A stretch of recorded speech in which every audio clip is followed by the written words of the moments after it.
Los síndromes pericárdicos son cuatro. Estos síndromes pericárdicos no son excluyentes. Quiere decir de que en algún momento podemos estar con un cuadro clínico, luego aparecer dentro de la evolución de este cuadro clínico en la otra condición, digamos, del síndrome pericárdico, y así. O sea, no es que uno solamente aparece como tal y no se puede presentar las otras condiciones de los otros síndromes. Ahora lo vamos a ver. Recordar que el pericardio es una membrana muy funcional, muy activa, tiene un rol importantísimo dentro de lo que es la dinámica de digamos, del funcionamiento del corazón. Sabemos que el pericardio, que recubre totalmente desde la zona de la base de los vasos hasta la zona de toda la superficie del corazón, vamos a tener entre la parte pegada al miocardio y la parte, digamos, pegada al mediastino, un espacio que realmente es casi virtual porque solamente tiene un líquido que lo lubrica y más no tiene, digamos, mayor espacio que digamos, que restrinja la funcionalidad de la motilidad ventricular. En cambio, ¿qué pasaría cuando ese espacio virtual se hace real? Y entonces ocupa un cierto volumen y que de alguna manera va a comprometer la dinámica de la contractibilidad ventricular y que también de alguna manera va a comprometer los órganos vecinos alrededor en el mediastino.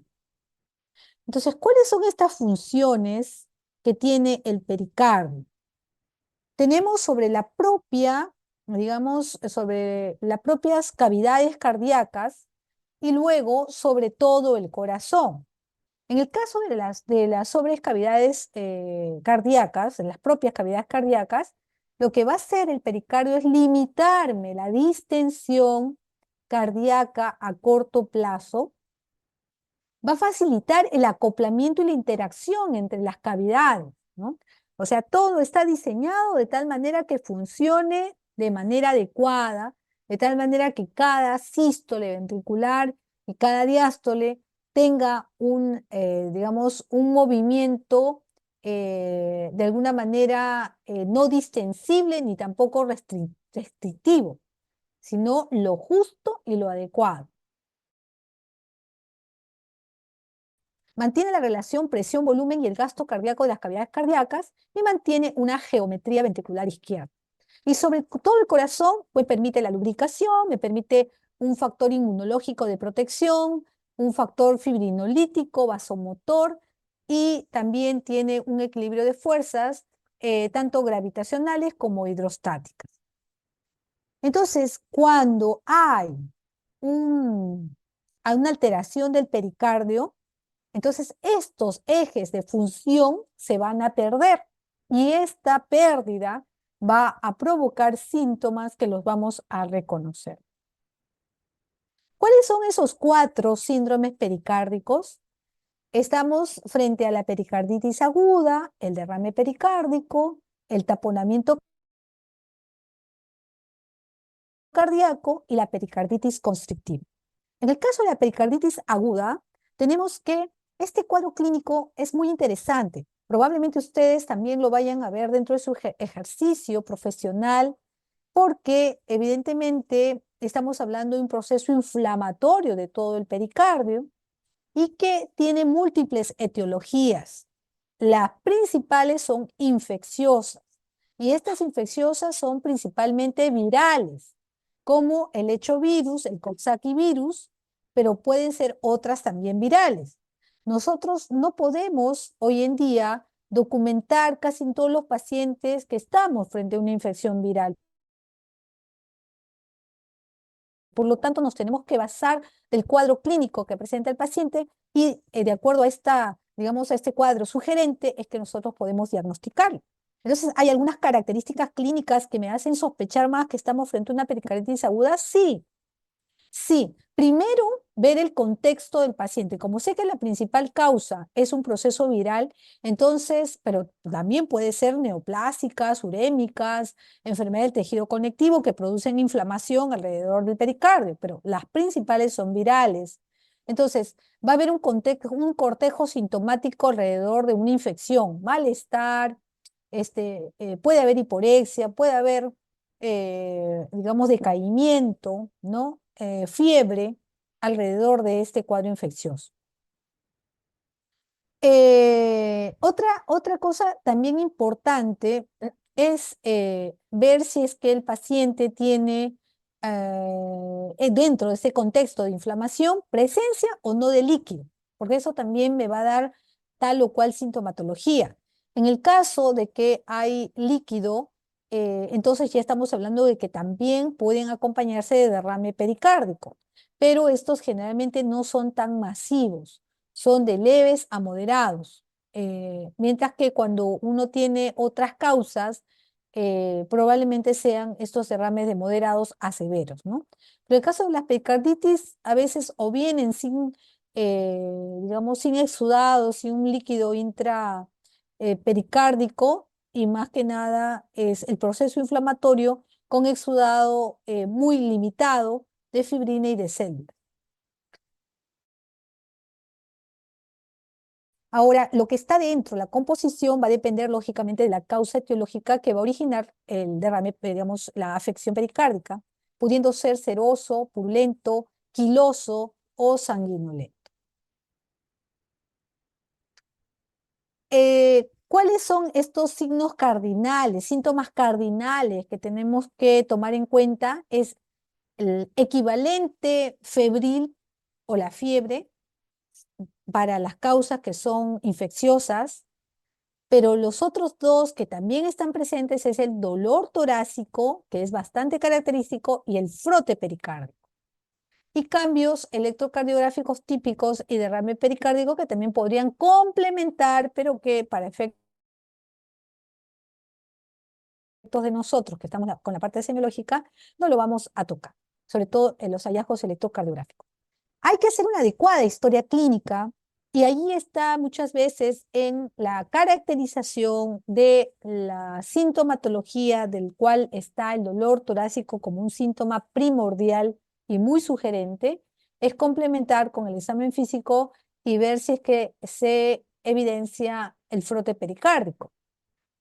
Se dice que casi en los pacientes desarrollados podemos decir cuando hay un proceso de pericarditis que esta es viral, porque generalmente son las más frecuentes.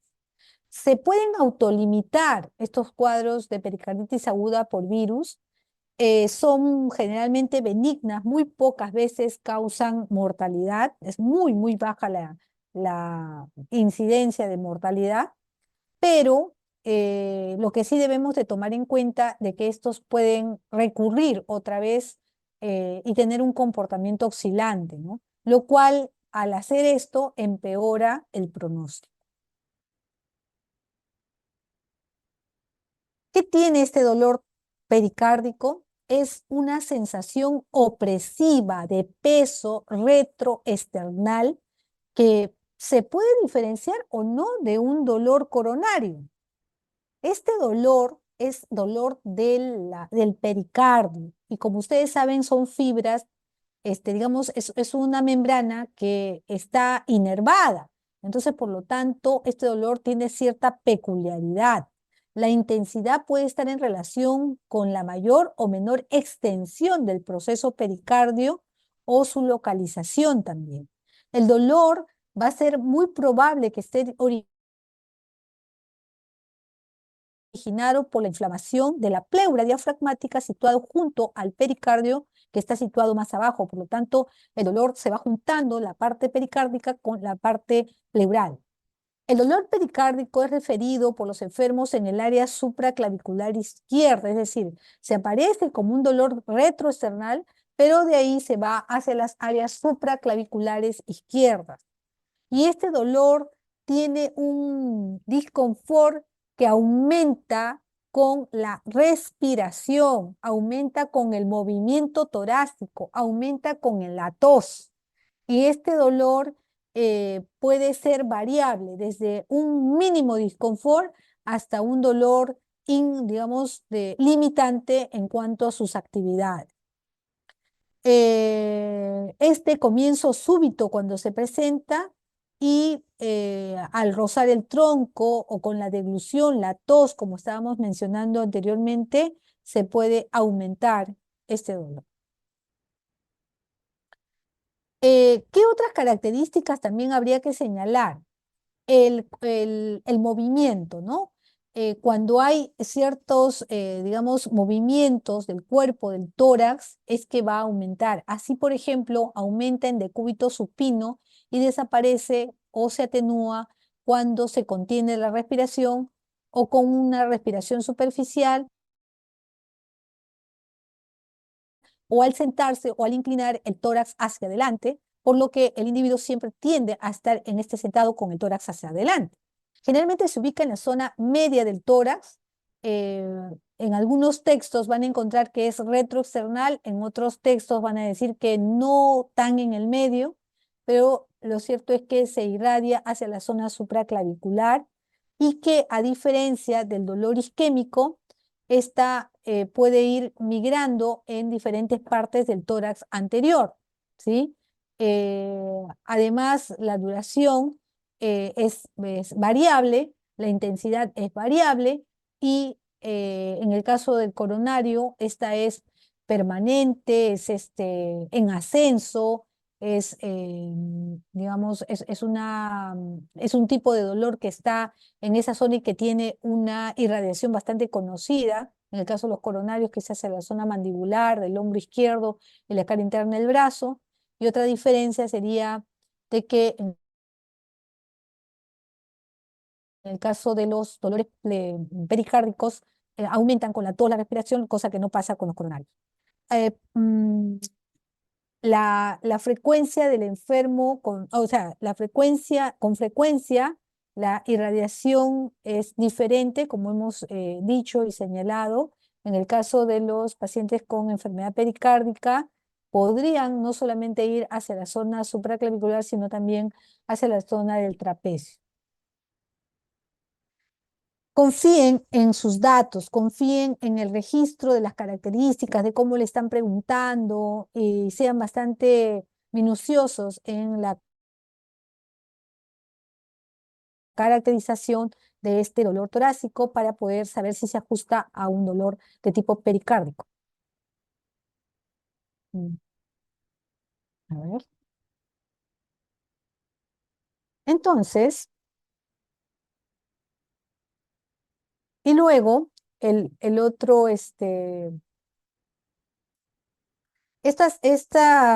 digamos, este proceso inflamatorio del pericardio, ya saben que puede ser acompañado del derrame pericárdico o puede ser una pericarditis seca en la cual solamente está el proceso inflamatorio en la membrana. Otro dato importante que lo vimos en la lámina anterior era de que el otro signo primordial era el roce pericárdico. ¿Qué características tiene que ser este roce para nosotros considerarlo como un criterio de pericarditis aguda? Primero que esto se considera como un ruido trifásico. Va a tener tres componentes que van a ocurrir de manera, digamos, al mismo tiempo. Uno que es la sístole auricular, la otra que está dada por la sístole ventricular y la otra que está dada por la diástole. Va a variar en intensidad de pocos minutos dentro de un mismo día, solo con auscultarse en determinadas posiciones. Eso es muy importante porque cuando ustedes de repente están examinando al paciente, lo encuentran, luego más un ratito ya no lo encuentran, luego más un ratito lo encuentran en más intensidad y así. O de repente lo encuentran en decúbito dorsal y luego cuando lo ponen en decúbito en posición sentada, lo encuentran mucho más claro. Entonces es variable. El roce es muy inconstante, entonces, y puede variar de un día a otro. Por eso que hay que ser bastante, digamos, insistentes en, si están con esa sospecha de que es una pericarditis aguda, entonces auscultarle en la mañana, en la tarde, o 2, 3 días seguidos, para ver si es que tienen la suerte de poder encontrar este sonido, este ruido que es el roce pericárdico. Además, se dice que para facilitar un poco la ocultación y como aumenta, nosotros deberíamos de utilizar la membrana del estetoscopio muy firmemente adherida a la piel y colocando el estetoscopio en la zona paraesternal izquierda, en el ápex y mesocardio. De esa manera aumentaría la rentabilidad diagnóstica de poder encontrar. Algunas veces roce se puede encontrar como un roce que se atenúa con la inspiración. Y cuando hay una pericarditis con derrame no compresivo, no hay evidencia de signos clínicos especiales, ¿no? Ya que la presión venosa y arterial y el gasto cardíaco y el pulso son normales. Hay que ver en el caso de la pericarditis aguda que van con, digamos, derrame pericárdico, saber que otros signos que también se pueden encontrar es la imposibilidad de palpar el latido de la punta, esto debido a la interfase que está viendo por la presencia de líquido y que no permite que el impulso ventricular llegue hacia el tórax anterior. Entonces, o en el caso de la auscultación, que los ruidos se tornen algo apagados o poco audibles en relación justamente de ello, ¿no? Y el signo de Ewing, que también se puede observar cuando hay derrame pericárdico, en la cual se va a, digamos, desaparecer la sonoridad pulmonar justamente por la presencia de la matidez cardíaca. Entonces, los factores que van a influir en sospechar de que estamos frente a una pericarditis aguda y como sabemos que la causa más frecuente es viral, voy a apostar en un 70, 40, 80% de que estoy frente a esta entidad y por lo tanto voy a buscar síntomas equivalentes de fiebre, de proceso infeccioso, como malestar, hiporexia, astenia, fiebre y todo lo que conlleve con la fiebre, ¿no? Que es la cefalea, algunas artralgias, sudoración, algunos escalofríos en relación o solamente fiebre. Y en el caso del laboratorio, pedir un hemograma, un PCR para demostrar que es un proceso inflamatorio agudo en la clínica del paciente, ¿no? El otro síndrome viene a ser el derrame pericárdico.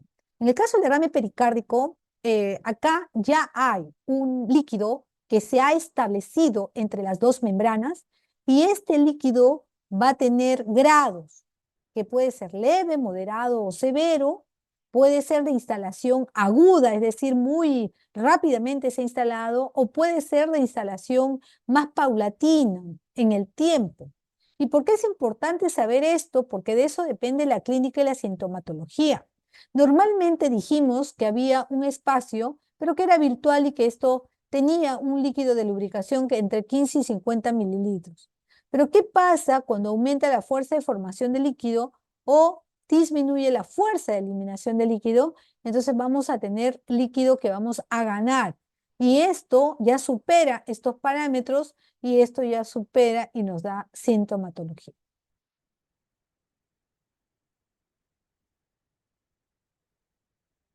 En, ¿Cuáles son las causas que pueden hacer que haya este aumento de líquido en la cavidad pericárdica? Primero, causas sistémicas que involucran alteraciones de la presión arterial como lo que ocurre tal cual en los síndromes edematosos, ¿no? O disminuye la presión oncótica o aumenta la presión hidrostática, ¿ok?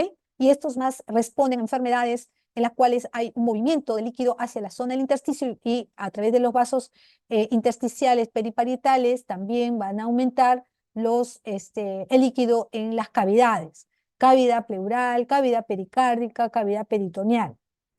Por ejemplo, buscar antecedentes en caso de disminución de la presión oncótica, de cirrosis hepática, de síndrome nefrótico, de enfermedades perdedoras de proteínas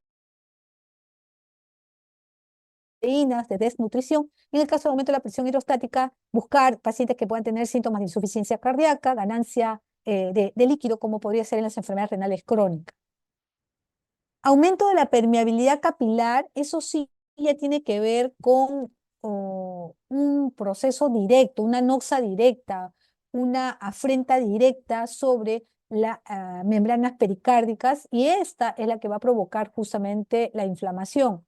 Disminución del drenaje linfático, también en el caso de algunas obstrucciones, algunos procesos proliferativos, que lo que van a hacer es justamente ocasionar esta disminución del drenaje linfático. Entonces, al final queda con líquido la cavidad pericárdica. Y al quedar con líquido, si nosotros sabemos que lo que juega justamente para mantener este 15 a 50 mililitros es la presión intracavitaria, la presión intramural y la presión intrapericárdica, entonces cuando hay aumento progresivo de este líquido dentro de la cavidad pericárdica, entonces lo que vamos a hacer es que va a haber una alteración de estas tres presiones. Y al haber una alteración de estas tres presiones, pues va a haber una disfunción pericárdica provocando una disfunción ventricular o de la dinámica del ciclo cardíaco. Este líquido tiene que ser estudiado y puede ser un trasudado o un exudado, siendo trasudado aquellos, digamos, aquellas condiciones en las cuales las causas son netamente por alteraciones de presiones y causas sistémicas, como habría sido la disminución de la presión oncótica o el aumento de la presión hidrostática, mientras que si es un exudado, ya me está hablando que hay una transgresión de la membrana por irritación, inflamación, por continuidad de algún proceso, digamos, de enfermedades neoplásicas, infecciosas, inmunológicas, etc. ¿De qué dependerá los síntomas que presenta el paciente? Dependerá justamente de todos estos parámetros, ¿ok? Entonces, así nosotros tenemos que tipificar que los derrames pericárdicos pueden ser agudos o crónicos, pueden ser leves, moderados o severos, pueden ser trasudados o exudados, y de acuerdo a toda esta información, uno se va dando digamos, idea y va acercándose más sobre el diagnóstico del paciente. En el caso del derrame pericárdico, tenemos de que las causas pueden ser múltiples. Dijimos de manera general, fisiopatológicamente lo dividimos en cuatro. Es por aumento de la presión hidrostática, disminución de la presión oncótica, por alteración de la permeabilidad capilar o por disminución de la reabsorción linfática. Pero en este caso, ya yéndonos un poco más a la etiología, hay que ver características clínicas en la historia clínica si es que se asemeja digamos, este debut de derrame pericárdico con cuadro sugerente de pericarditis aguda, que de pronto terminó en derrame pericárdico, enfermedades autoinmunes o vasculitis, para lo cual hay que estar atento a la sintomatología en relación a ello, secundaria afectación de estructuras próximas, esto porque ya se está sospechando alguna tumoración a nivel de mediastino o a nivel pulmonar, pericarditis asociada a enfermedades metabólicas como el hipotiroidismo, el hipertiroidismo, síndrome de Cushing o enfermedades que puedan contribuir justamente a este aumento del líquido del pericárdico, o las neoplasias, ya sea primarias de mediastino o pulmonares o metastásicas de algún otro órgano hacia la zona del mediastino. Entonces, ¿de qué va a depender los síntomas y signos? Van a depender de la velocidad de instalación del derrame. A más rápido se instala el derrame, más sintomatología va a tener el paciente. Va a depender del volumen del derrame. A más volumen, más sintomatología va a tener el paciente. Depende de la causa. Tenemos desde procesos infecciosos a procesos neoplásicos, a procesos inflamatorios, a procesos simplemente de a alteraciones de las presiones arteriales. Entonces hay que estar atento de todos los antecedentes del paciente y la sintomatología no solamente propia del derrame pericardio, sino de la sintomatología paralela que me puede ya estar diciendo sobre su causa.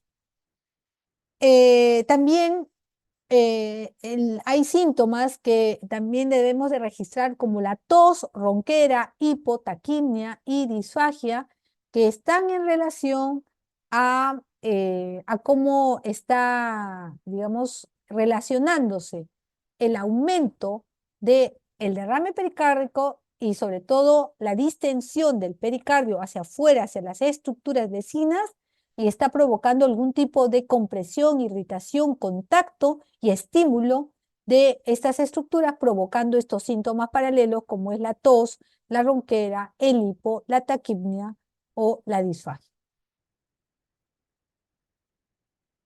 Acá justamente vimos el tema de los hallazgos, ¿no? ¿Qué hallazgos podemos tener en el examen físico? Pues vamos a tener de que el paciente al momento del examen físico va a aumentar el área de matidez cardíaca cuando se pierde en la parte posterior, sobre todo en la región escapulovertebral del emisoras del lado izquierdo, se pierde digamos, el área de matidez aumenta y se va perdiendo fuera de ello la sonoridad pulmonar, es que estamos hablando de que está aumentando el derrame pericárdico. Imposibilidad para palpar el latido de la punta, porque recuerden que hay una interfase de líquido entre el músculo miocárdico y el tórax, entonces por lo tanto la llegada de esta va a estar alterada y disminuida. Auscultación opaca, poco audible de los tonos cardíacos y el signo de Ewing, que era lo que les estaba diciendo en relación al aumento de la matidez cardíaca. Ahora, si nosotros tenemos de que esta es un líquido que es en poca cantidad, o si no, que se está instalando lentamente el proceso a lo largo del tiempo, entonces eso va a estar en relación directa a los mecanismos compensatorios que tiene el organismo para manejar estas presiones intracavitarias y por lo tanto puede ser silente en su sintomatología. Entonces, pero cuando esta aumenta y aumenta, y aumenta, entonces ahí sí que voy a tener que este líquido que está cada vez aumentando dentro de la cavidad pericárdica va a tener compresión de estructuras vecinas como la que habíamos señalado anteriormente. Así, si es que comprime el esófago, va a tener disfagia como sintomatología. Si comprime el bronquio, la tráquea, va a tener tos. O también no solamente directamente, sino también por el tema del nervio laringio recurrente, ¿no? Si el paciente tiene compresión del parénquima o invasión de parénquima, va a haber disnea. Si el paciente tiene compresión del nervio frénico, entonces va a haber hipo. Si tiene compromiso el nervio recurrente, va a haber tos y afonía o disfonía.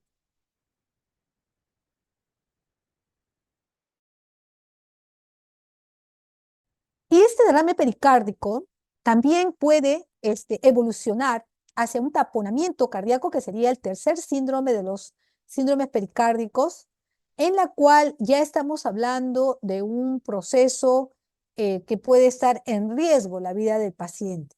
Y para eso, recordar otra vez por qué es importante el pericardio, porque el pericardio va a contribuir a la distensibilidad ventricular. Y si vemos de que ya el pericardio está ocupado por el líquido que ya está tensando prácticamente esta cavidad intrapericárdica, evidentemente también me va a ayudar a que haya menor distensión ventricular, provocando alteraciones en la dinámica del ciclo cardíaco. La relación presión-volumen del corazón con pericardio representa la suma de distensibilidad del pericardio junto al del propio miocardio, lo cual se va a ver alterada esa relación cuando hay derrame pericárdico masivo. La relación entre la presión mural y las presiones intercavitarias e intrapericárdicas, importantísimo esto, sobre todo registrarlo cuando, digamos, tenemos, de que no se ha optado por el tiempo de instalación o por volumen de presentación sobre los mecanismos compensatorios, ¿no? Y también interfiere, digamos, está involucrado también en la afectación de la interferencia o interdependencia diastólica ventricular. Entonces, ¿qué es lo característico de estos casos? Es que cuando el paciente va a presentar un deterioro hemodinámico significativo y que esto va a, digamos, este volumen que está contenido en el espacio interpericárdico va a ser tal que va a provocar una compresión significativa del corazón, de forma que los mecanismos compensadores van a ser superados. eh, una compensación significativa del corazón por aumento o acumulación de contenido pericárdico, incluyendo líquido pericárdico, sangre, coágulo, pus o gas, ya sea simplemente o en combinación.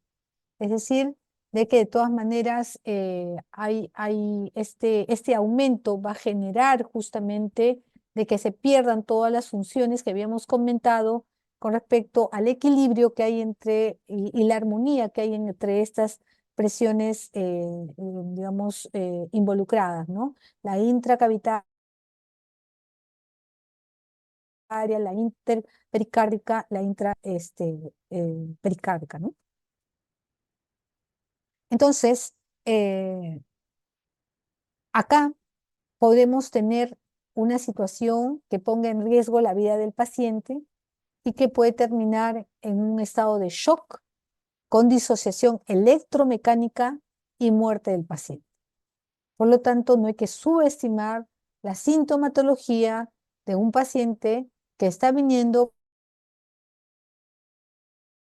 pero ya está viniendo por, si es posible, síntomas bastante sugerentes de que podemos estar frente, síntomas y signos, porque recuerden que al momento de los signos voy a tener casi los mismos que un derrame pericárdico, ¿no? Y que me va a objetivar de que está viendo algún grado de compresión a través de, digamos, del derrame, la distensión del pericardio sobre estructuras vecinas, pero también hallazgos semiológicos como la disminución de la palpación de choque de punta o también la pobre ocultación de tonos de los ruidos cardíacos disminuidos por la presencia de este derrame. Pero también hay otros, ¿ah?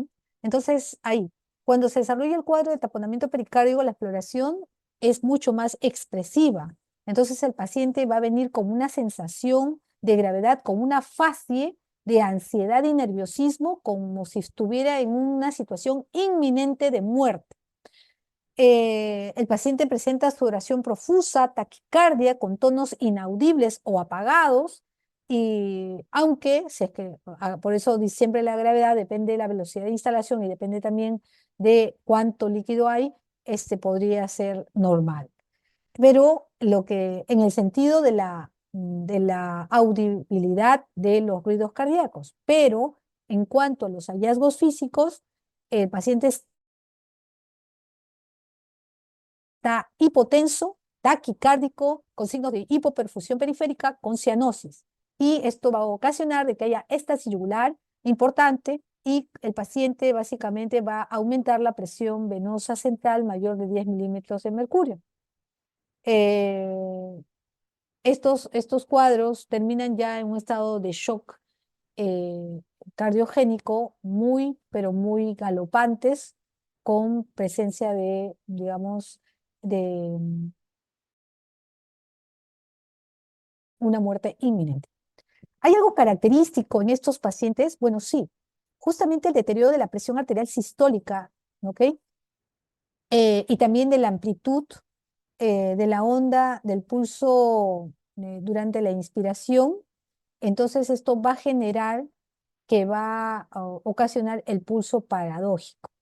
Es decir, que el paciente al momento de la inspiración profunda va a haber un mayor descenso de la diferencia de la presión arterial. Y eso nosotros le llamamos pulso paradójico, que es característico de los pacientes que tienen taponamiento cardíaco. Casi todos tienen esa característica. Entonces, por eso que hay que hay que buscarlo, ¿no? Es más, los cirujanos vasculares cuando quieren ver si van a entrar a hacer una ventana pericárdica para descomprimir el líquido, descomprimir al funcionamiento de los ventrículos, entonces, o de la dinámica ventricular, lo que preguntan o ellos mismos realizan es si es que está con pulso paradójico o no. A esto se le llama pulso paradójico de Kussmaul. Entonces, repasando, los ruidos son apagados, alejados, generalmente están disminuidos. En la zona donde mejor se van a ocultar los tonos cardíacos en el taponamiento van a ser en la base, pudiendo existir cierto refuerzo del segundo ruido cardíaco, que viene dado por el componente pulmonar. El cuadro clínico, además, puede ser confundido con una insuficiencia cardíaca o un shock cardiogénico. Sin embargo, a diferencia de esta, no van a haber signos de congestión pulmonar como sí hay en la insuficiencia cardíaca. ¿Y por qué no hay? Porque el ventrículo derecho no recibe suficiente volumen y por lo tanto es incapaz de enviar suficiente cantidad de sangre hacia adelante capaz de generar edema pulmonar, aun cuando existen altas presiones de llenado del ventrículo izquierdo. Entonces, esa sería una gran diferencia con respecto al síndrome de insuficiencia cardíaca, ya que en el taponamiento cardíaco, si bien es cierto, hay una mala dinámica de funcionamiento del corazón, pero sin embargo lo que no hay es congestión pulmonar. Finalmente, estos cuadros recurrentes, persistentes, ya sea floridos o no floridos, oligosintomáticos o no, pueden terminar en una pericarditis constrictiva. La pericarditis constrictiva va a ocurrir ya cuando el proceso inflamatorio pasa a un siguiente nivel en la cual hay factores de activación de fibroblastos, va a haber una fibrosis establecida con membranas engrosadas que van a provocar la restricción del llenado diastólico cardíaco. Además, esto es común o viene a ser como el estado común de muchas condiciones médicas que terminan en una pericarditis constrictiva, como por ejemplo procesos inflamatorios, procesos infecciosos, procesos autoinmunes, etcétera, que afectan el pericardio y que de alguna manera, cuando no se diagnostican, no se tratan, o recurren en sus presentaciones pueden terminar en esta condición común de pericarditis constrictiva.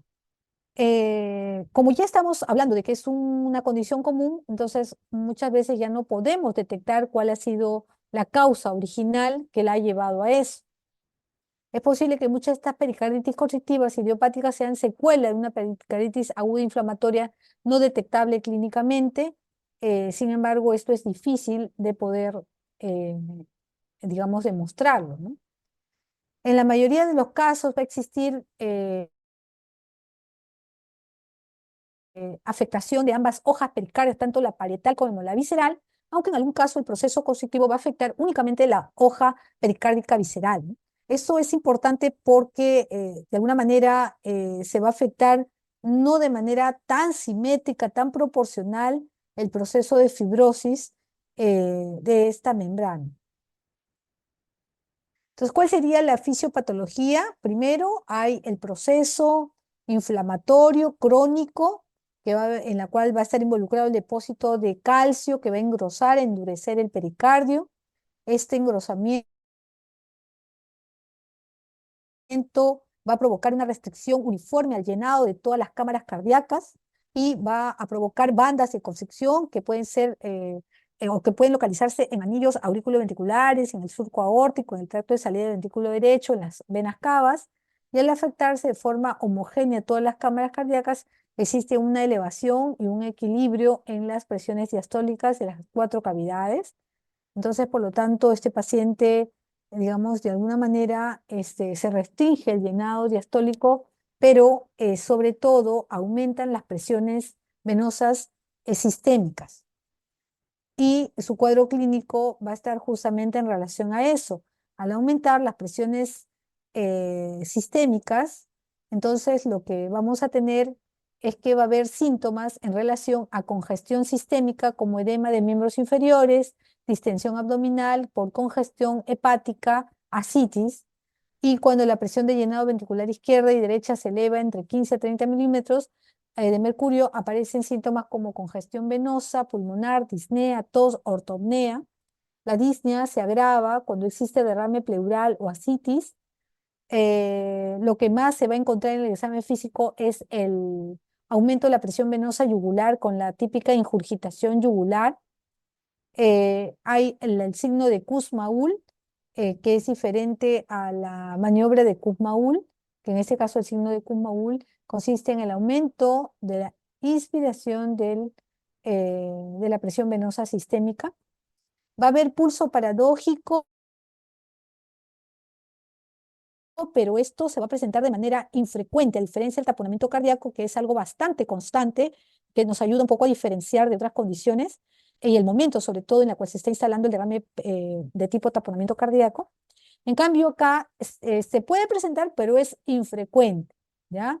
Y y un dato muy característico en la ocultación es el ruido diastólico pericárdico o un chasquido pericárdico que ocurre generalmente a 0,09 a 0,12 de segundos de ruido cardíaco y que corresponde al súbito cesado del llenado ventricular por el pericardio no distensible, ¿no? Entonces recuerden que es un pericardio engrosado, es un pericardio rígido y sobre ese pericardio podría tener, digamos, este ruido diastólico o también llamado chasquido pericárdico.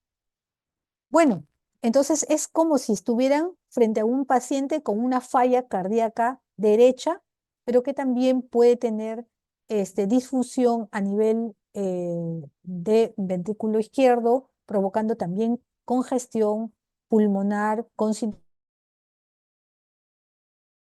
sintomatología respiratoria de tos, disnea y ortopnea. Y por el lado derecho va a estar la ictericia por la hepatomegalia, por la congestión pasiva hepática, va a estar el edema de miembros inferiores, va a estar el aumento de las presiones sistémicas pulmonares con hepatomegalia, con edema, con ingurgitación yugular, con reflujo hepatoyugular, con ascitis. Bueno, si tuvieran alguna pregunta para poderlas resolver.